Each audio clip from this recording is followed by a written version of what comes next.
सैफ अली खान हल्ल्याप्रकरणी आता सैफच्या घराच्या झाडाझडतीत पोलिसांना आरोपी शेजादची टोपी सापडली आहे। सैफचा मुलगा जहांगीरच्या खोलीत ही टोपी पडलेली होती।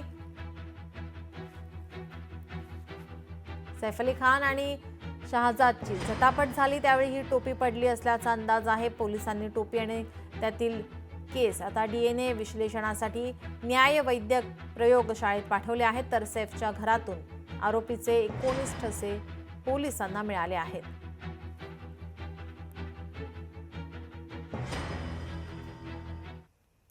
सैफ अली खानच्या हल्लेखोराबाबत मोठी अपडेट समोर आली आहे। सैफ अली खानचा हल्लेखोर हा डावकी नदीतून भारतात आल्याची माहिती मिळते। भारतात येण्यासाठी आरोपीने एका एजंटची मदत घेतली होती। इतकंच नव्हे तर एजंटने आरोपीला एक सिम कार्ड सुद्धा घेऊन दिल्याची माहिती मिळते आहे। त्यामुळे सैफच्या हल्लेखोराला मदत करणारा हा एजंट नेमका कोण असा सवाल उपस्थित होतोय। त्याचाही आता पोलीस शोध घेत आहेत।